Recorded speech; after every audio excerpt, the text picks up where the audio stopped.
ओम नमो भगवते वासुदेवाय नमः। प्यारे भक्तगणों, आज आप सभी श्रवण करेंगे फाल्गुन पूर्णिमा व्रत की संपूर्ण कथा एक साथ।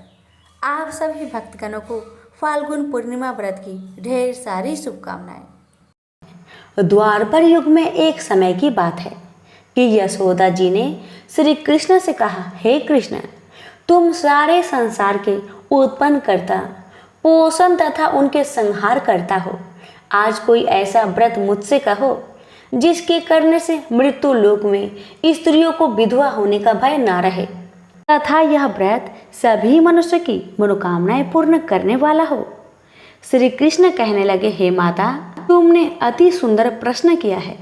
मैं तुमसे ऐसे ही व्रत को सविस्तार कहता हूँ। सौभाग्य की प्राप्ति के लिए स्त्रियों को 32 पूर्णमासियों का व्रत करना चाहिए। इस व्रत के करने से स्त्रियों को सौभाग्य संपत्ति मिलती है। यह व्रत अचल सौभाग्य देने वाला एवं भगवान शिव के प्रति मनुष्य पात्र की भक्ति को बढ़ाने वाला है। यशोदा जी कहने लगी, हे कृष्ण, सर्वप्रथम इस व्रत को मृत्युलोक में किसने किया था? इसके विषय में विस्तार पूर्वक मुझसे कहो। श्री कृष्ण जी कहने लगे, इस भूमंडल पर एक अत्यंत प्रसिद्ध राजा चंद्रहास से पालित अनेक प्रकार के रत्नों से परिपूर्ण कार्तिका नाम की एक नगरी थी। वहाँ पर धनेश्वर नाम का एक ब्राह्मण था और उसकी स्त्री अति सुशीला रूपवती थी। दोनों ही उस नगरी में बड़े प्रेम के साथ रहते थे। घर में धन्य धान्य आदि की कमी नहीं थी।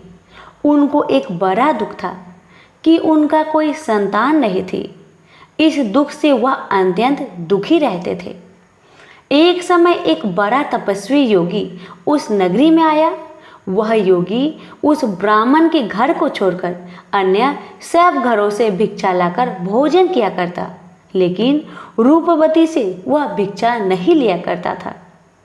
उस योगी ने एक दिन रूपवती से भिक्षा ना लेकर किसी अन्य घर से भिक्षा लेकर गंगा किनारे जाकर भिक्षान्न को प्रेम पूर्वक खा रहा था कि धनेश्वर ने योगी का यह सब कार्य किसी प्रकार से देख लिया।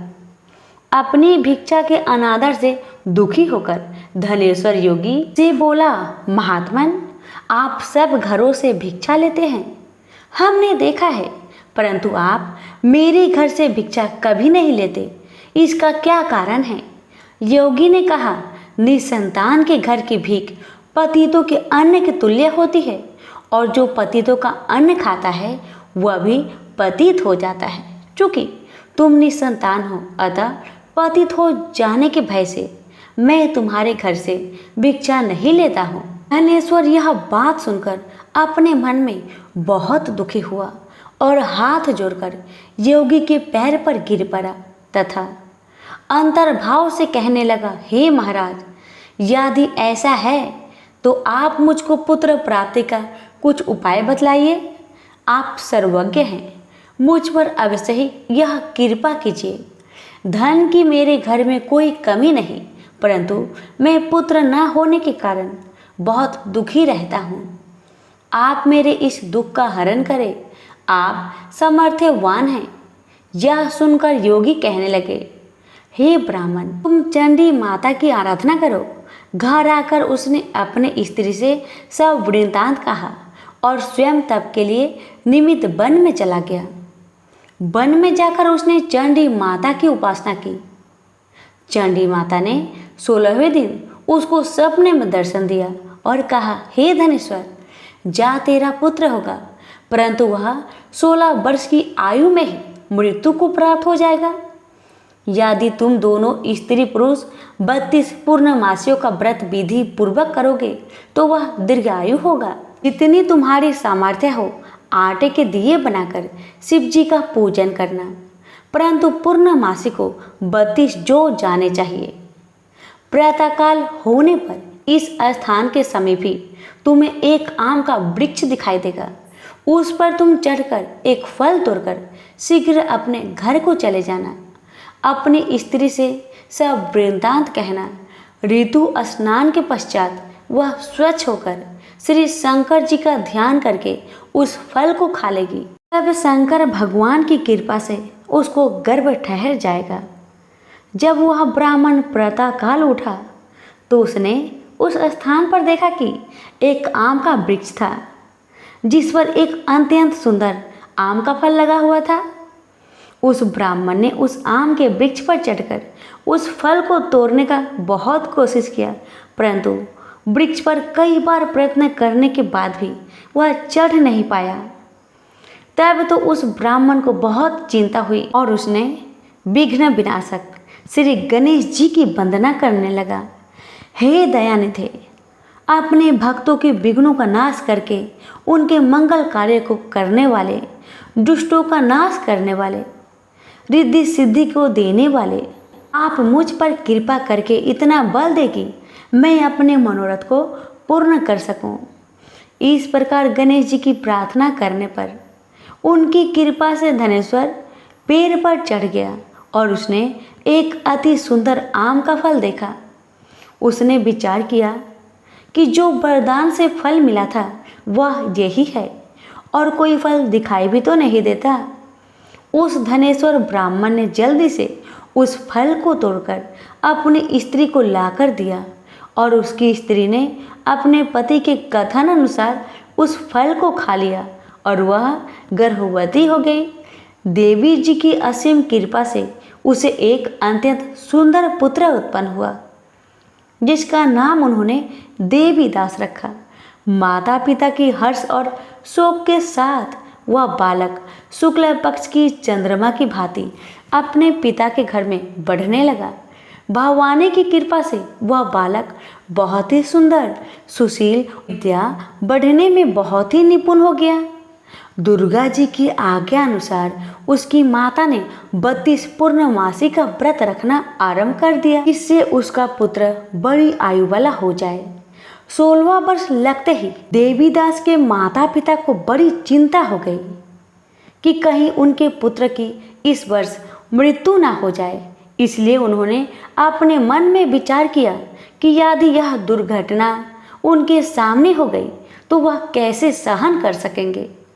अस्तु उन्होंने देवीदास के मामा को बुलाया और कहा कि हमारी इच्छा है कि देवीदास 1 वर्ष तक काशी में जाकर विद्या चयन करे और उसको अकेला भी नहीं छोड़ना चाहिए, इसलिए साथ में तुम चले जाओ और 1 वर्ष के पश्चात इसको वापस लौटा लाना।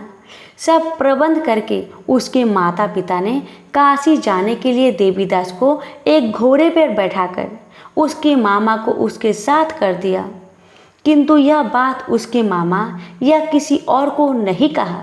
धनेश्वर ने सपत्नीक अपने पुत्र की मंगल कामना तथा दीर्घ आयु के लिए भगवती दुर्गा की आराधना और पूर्णमासियों का व्रत करना आरंभ कर दिया। इस प्रकार बराबर 32 पूर्णमासी का व्रत पूरा किया। कुछ समय पश्चात एक दिन वह दोनों मामा और भांजा मार्ग में रात्रि बिताने के लिए किसी ग्राम में ठहरे हुए थे। उस दिन उस गांव में एक ब्राह्मण की अत्यंत सुंदरी, सुशीला, विदुषी और गुणवती कन्या का विवाह होने वाला था। जिस धर्मशाला के अंदर वर और उसकी बारात ठहरी हुई थी, उसी धर्मशाला में देवीदास और उसके मामा भी ठहरे हुए थे।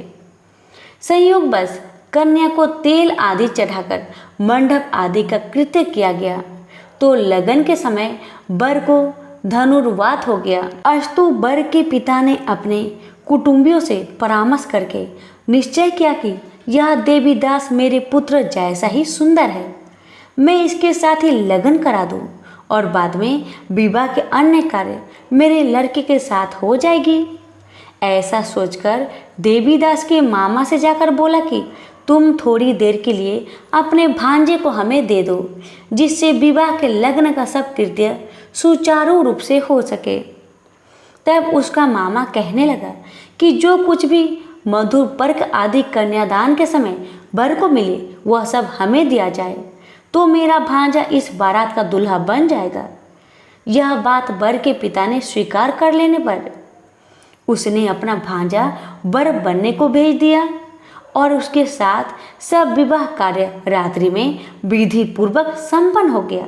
पत्नी के साथ वह भोजन न कर सका और अपने मन में सोचने लगा कि ना जाने यह किसी स्त्री होगी। वह एकांत में इसी सोच में गर्म निश्वास छोड़ने लगा।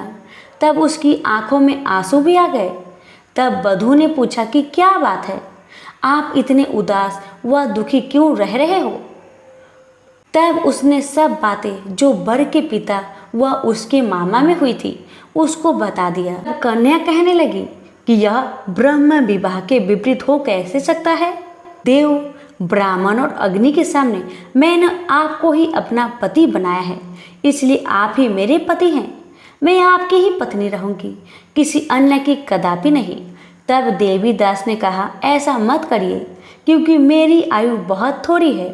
मेरे पश्चात आपकी क्या गति होगी, इन बातों को अच्छी तरह विचार लो। परंतु वह ढीठ विचार वाली थी। बोली कि जो आपकी गति होगी वह मेरी गति होगी। हे स्वामी, आप उठिए और भोजन करिए, आप निश्चय ही भूखे होंगे। इसके बाद देवीदास और उसकी पत्नी दोनों ने भोजन किया तथा शेष रात्रि वो सोते रहे। प्रातःकाल देवीदास ने अपनी पत्नी को 3 नगों से जड़ी हुई एक अंगूठी दी, एक रुमाल दिया और बोला, हे प्रिय, इसे लो और संकेत समझकर स्थिरचित हो जाओ। मेरा मरण और जीवन जानने के लिए एक पुष्प वाटिका बना लो, उसमें सुगंधित वाली एक नवमल्लिका लगा लो, उसको प्रतिदिन जल से सींचा करो और आनंद के साथ खेलो कूदो तथा उत्सव मनाओ। जिस समय और जिस दिन मेरा प्रांत होगा ये फूल सूख जाएंगे, और जब ये फिर हरे हो जाए तो जान लेना कि मैं जीवित हूँ। यह बात निश्चय करके समझ लेना, इसमें कोई संचय नहीं है। ये समझाकर वह चला गया। प्रातःकाल होते ही वहाँ पर गाजे बाजे बजने लगे। जिस समय वह विवाह के कार्य समाप्त करने के लिए वर तथा सब बाराती मंडप में आए तो कन्या ने वर को भली प्रकार से देखकर अपने पिता से कहा, यह मेरा पति नहीं है। मेरा पति वही है जिसके साथ रात्रि में मेरा पानी ग्रहण हुआ था। इसके साथ मेरा विवाह नहीं हुआ है। यदि यह वही है तो बताए कि मैंने इसको क्या दिया। मधुर पर्क और कन्यादान के समय जो मैंने भूषण आदि दिए थे उन्हें दिखाए तथा रात में मैंने क्या गुप्त बातें कही थी वह सब सुनाए। पिता ने उसके कथानुसार वर को बुलाया। कन्या की यह सब बातें सुनकर वह कहने लगा कि मैं कुछ नहीं जानता। इसके पश्चात लज्जित होकर वह अपना सा मुख लेकर चला गया और सारी बारात भी अपमानित होकर वहां से लौट गई। भगवान श्री कृष्ण बोले, हे माता, इस प्रकार देवीदास काशी विद्या अध्ययन के लिए चला गया। जब कुछ समय बीत गया तो काल से प्रेरित होकर एक सर्प रात्रि के समय उसको डसने के लिए वहां पर आया। उस विषधर के प्रभाव से उसके शयन का स्थान चारों ओर से विष की ज्वाला से विषैला हो गया, परंतु व्रत राजा के प्रभाव से उसको काटने ना पाया, क्योंकि पहले ही उसके माता ने 32 पूर्णिमा का व्रत रखा था। इसके बाद मध्या के समय स्वयं काल वहां पर आया और उसके शरीर से उसके प्राण को निकालने का कोशिश करने लगा, जिससे वह मूर्छित होकर पृथ्वी पर गिर पड़ा। भगवान की कृपा से उसी समय पार्वती जी के साथ श्री शंकर जी वहां पर आ गए। उसको मूर्छित दशा में देखकर पार्वती जी ने भगवान शंकर से प्रार्थना की कि हे महाराज, इस बालक की माता ने पहले 32 पूर्णिमा का व्रत किया था, जिसके प्रभाव से हे भगवान आप इसको प्राण दान दीजिए। भवानी के कहने पर भक्त वत्सल भगवान श्री शिव जी ने उसको प्राण दान दे दिया। इस व्रत के प्रभाव से काल को भी पीछे हटना पड़ा और देवीदास स्वस्थ होकर बैठ गया। उधर उसकी स्त्री उसके काल की प्रतीक्षा किया करती थी। जब उसने देखा कि उस पुष्प वाटिका में पत्र पुष्प कुछ भी नहीं रहे तो उसको अत्यंत आश्चर्य हुआ, और जब वह वैसे ही हरी भरी हो गई तो वह जान गई कि उसका पति जीवित हो गए हैं। यह देखकर वह बहुत प्रसन्न मन से अपने पिता से कहने लगी कि हे पिताजी, मेरा पति जीवित है, आप उनको ढूंढिए। जब 16वां वर्ष व्यतीत हो गया तो देवीदास भी अपने मामा के साथ काशी की ओर चल दिया। इधर उसे ससुर उसको ढूंढने के लिए अपने घर से जाने वाले ही थे कि वह दोनों मामा भांजा वहां पर आ गए। उसको आया देखकर उसका ससुर बड़ी प्रसन्नता के साथ अपने घर में ले आया।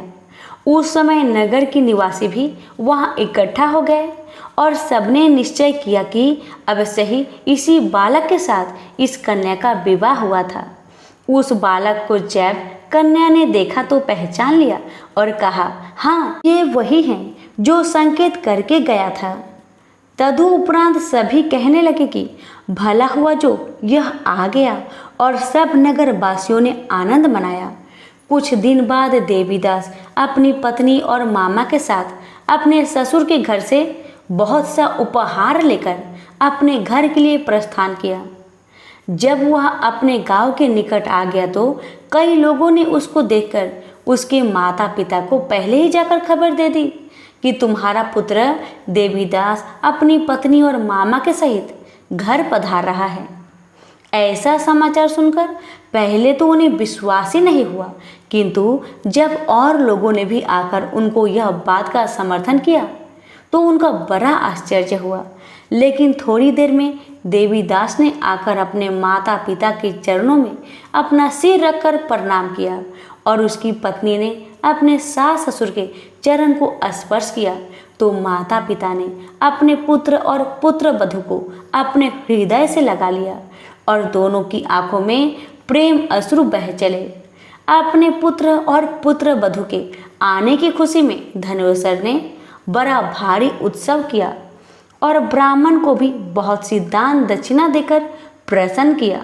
श्री कृष्ण जी कहने लगे, इस प्रकार धनेश्वर 32 पूर्णिमाओं के व्रत के प्रभाव से पुत्रवान हो गया। जो भी स्त्रियां इस व्रत को करती है वे जन्म जन्मांतर में वैधव का दुख नहीं भोगती और सदैव भाग्यशाली रहती है। यह मेरा वचन है, इसमें कोई संदेह नहीं मानना। यह व्रत पुत्र पौत्रों को देने वाला तथा संपूर्ण मनोकामनाओं को पूर्ण करने वाला है। 32 पूर्णिमाओं के व्रत करने से व्रती की सब इच्छाएं भगवान शिव जी की कृपा से पूर्ण हो जाती है। सभी प्रेम से बोलो, शिव शंकर भोलेनाथ की जय। हर हर महादेव, माता पार्वती की जय। एक ब्राह्मण थी जो कि मरकर धर्मराज जी भगवान के घर गई। वहां जाकर उसने कहा, मुझे धर्मराज जी के मंदिर की रास्ता बता दो, मुझे जाना है। स्वर्ग से एक दूत आए और बोले, ब्राह्मणी, आपको क्या चाहिए? तब ब्राह्मणी बोली, मुझे धर्मराज भगवान के मंदिर की रास्ता बता दो। इतना कहकर आगे आगे दूत और पीछे पीछे ब्राह्मणी मंदिर तक गई। ब्राह्मणी बहुत धार्मिक महिला थी। उसने बहुत दान पुण्य कर रखे थे। उसे विश्वास था कि उसके लिए धर्मराज जी की मंदिर का रास्ता अवश्य खुल जाएगा।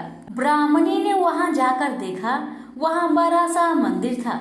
सोने का सिंहासन था, हीरे मोती से जटित छतरी थी। धर्मराज जी न्याय सभा में बैठे साक्षात इंद्र के समान शोभा पा रहे थे और न्याय नीति से अपना राज्य संभाल रहे थे। यमराज जी सबको कर्म अनुसार दंड दे रहे थे। ब्राह्मणी ने जाकर उन्हें प्रणाम किया और बोली, भगवान, मुझे बैकुंठ जाना है। धर्मराज जी ने चित्रगुप्त से कहा कि इस ब्राह्मणी का लेखा जोखा मुझे सुनाओ। तब चित्रगुप्त ने लेखा जोखा सुनाया।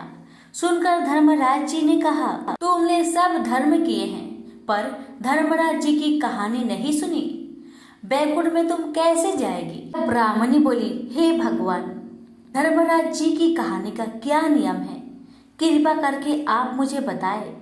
तब धर्मराज जी बोले, कोई 1 साल, कोई 6 महीने, कोई 7 दिन ही सुने, पर धर्मराज जी की कहानी अवश्य सुने, फिर उसका उद्यापन कर दे। उद्यापन में काठी, छतरी, चप्पल, बाल्टी, रस्सी, टोकरी, टॉर्च, साड़ी, ब्लाउज का बेस, लूटी में शक्कर भरकर, 5 बर्तन, 6 मोती, 6 मूंगा, यमराज जी की लोहे की मूर्ति, धर्मराज जी की सोने की मूर्ति, चांदी का चांद, सोने का सूरज, चांदी का साठिया ब्राह्मण को दान करे, प्रतिदिन चावल का साठिया बनाकर कहानी सुने। यह बात सुनकर ब्राह्मणी बोली, भगवान मुझे 7 दिन वापस पृथ्वी लोक में जाने की आज्ञा दे, मैं कहानी सुनकर वापस आ जाऊंगी। धर्मराज जी ने उसका लेखा जोखा देखकर 7 दिन के लिए पृथ्वी पर भेज दिया। ब्राह्मणी जीवित हो गई। ब्राह्मणी ने अपने परिवार वालों से कहा कि मैं 7 दिन के लिए धर्मराज जी की कहानी सुनने के लिए धरती पर वापस आई हूँ। इस कथा को सुनने से बड़ा पुण्य मिलता है। उसने चावल का साथिया बनाकर परिवार के साथ 7 दिन तक धर्मराज जी की कथा सुनी। 7 दिन पूरे होने पर वापस धर्मराज जी का बुलावा आया और ब्राह्मणी को बैंकुट में श्री हरि की चरणों में स्थान मिला। प्रेम से बोलिए धर्मराज भगवान की जय। बहुत समय पहले की बात है। बनारस के गांव में एक बड़े धनवान सेठ रहते थे। वह विष्णु भगवान के परम भक्त थे और हमेशा सच बोला करते थे। एक बार जब भगवान सेठ की प्रशंसा कर रहे थे, तभी माँ लक्ष्मी ने कहा, स्वामी आप इस सेठ की इतनी प्रशंसा क्यों क्या करते हैं? क्यों ना आज उसकी परीक्षा ली जाए और जाना जाए कि क्या वह सचमुच इसके लायक है या नहीं। भगवान बोले, ठीक है देवी, जैसी आपकी इच्छा। विष्णु भगवान ने लक्ष्मी जी से कहा कि अभी सेठ गहरी निद्रा में है, आप उसके सपने में जाए और उसकी परीक्षा ले लीजिए। अगले ही क्षण सेठ जी को सपना आया। सपने में धन की देवी लक्ष्मी उनके सामने आई और बोली, हे मनुष्य, मैं धन की देवी धात्री लक्ष्मी हूँ। सेठ जी को अपनी आंखों पर यकीन नहीं हुआ और वो बोले, हे माता, आपने साक्षात अपने दर्शन देकर मेरा जीवन धन्य कर दिया है। बताइए मैं आपकी क्या सेवा कर सकता हूँ। माता ने कहा, कुछ नहीं, मैं तो बस इतना बताने आई हूँ कि मेरा स्वभाव चंचल है और बरसों से तुम्हारे भवन में निवास करते करते मैं ऊब चुकी हूँ और यहाँ से जा रही हूँ। सेठ जी बोले, मेरा आपसे निवेदन है कि आप यहीं रहें, किंतु अगर आपको यहाँ अच्छा नहीं लग रहा है तो मैं आपको भला कैसे रोक सकता हूँ। आप अपनी इच्छा अनुसार जहाँ चाहें वहाँ जा सकती हैं। इतना कहते ही माँ लक्ष्मी सेठ के घर से चली गई। थोड़ी देर बाद वे रूप को बदलकर पुनः सेठ के स्वप्न में यश के रूप में आई और बोली, सेठ मुझे पहचान रहे हो? सेठ ने कहा, नहीं महोदय, आपको मैंने नहीं पहचाना। भेष रूपी लक्ष्मी माता ने कहा, मैं यश हूँ, मैं ही तेरी कीर्ति और प्रसिद्धि का कारण हूँ, लेकिन अब मैं तुम्हारे साथ रहना नहीं चाहता क्योंकि माँ लक्ष्मी यहाँ से चली गई है, अतः मेरा भी यहाँ कोई काम नहीं। सेठ ने कहा, ठीक है, यदि आप भी जाना चाहते हैं तो वही सही। सेठ जी अभी भी स्वप्न में ही थे और उन्होंने देखा कि वह दरिद्र हो गए हैं और धीरे धीरे उनके सारे रिश्तेदार व मित्र भी उनसे दूर हो गए हैं। यहाँ तक कि जो लोग उनका गुणगान किया करते थे वो भी आज उनकी बुराई कर रहे हैं। कुछ और समय बीतने पर माँ लक्ष्मी धर्म का रूप धारण करके पुनः सेठ के सपने में आई और बोली, मैं धर्म हूँ। माँ लक्ष्मी और यश के जाने के बाद भी इस दरिद्रता में तुम्हारा साथ नहीं दे सकता, मैं जा रहा हूँ। जैसा आपकी इच्छा, सेठ ने उत्तर दिया और धर्म भी वहाँ से चला गया। कुछ और समय बीत जाने पर माँ लक्ष्मी सत्य के रूप में स्वप्न में प्रकट हुई और बोली, मैं सत्य हूँ। लक्ष्मी, यश और धर्म के जाने के बाद अब मैं भी यहाँ से जाना चाहती हूँ। ऐसा सुन सेठ जी ने तुरंत सत्य के पांव पकड़ लिए और बोले, हे महाराज, मैं आपको नहीं जाने दूंगा। भले ही सब मेरा साथ छोड़ दे, मुझे त्याग दे, पर कृपया आप ऐसा मत करिए। सत्य के बिना मैं एक क्षण नहीं रह सकता। यदि आप चले जाएंगे तो मैं तत्काल ही अपना प्राण त्याग दूंगा। लेकिन तुमने बाकी तीनों को बड़ी आसानी से जाने दिया, उन्हें क्यों नहीं रोका? सत्य ने प्रश्न किया।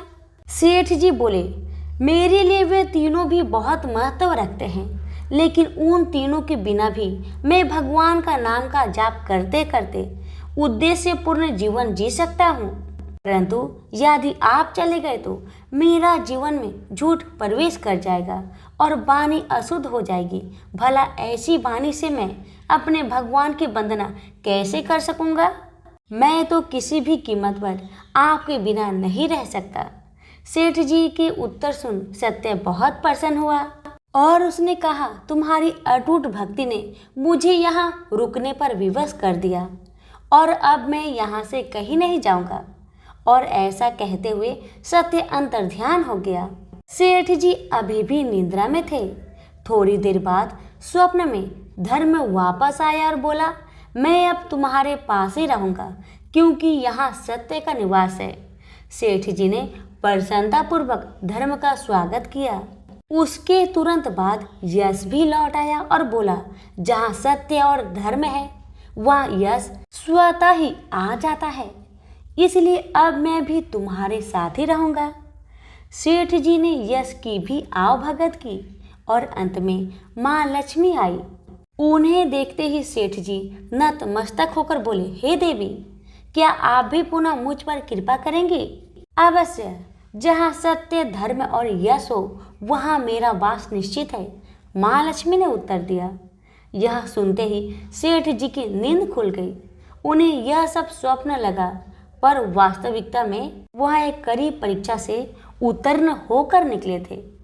मेरे प्यारे दोस्तों, हमें भी हमेशा याद रखना चाहिए कि जहाँ सत्य का निवास होता है वहाँ यश धर्म और लक्ष्मी का निवास स्वतः ही हो जाता है।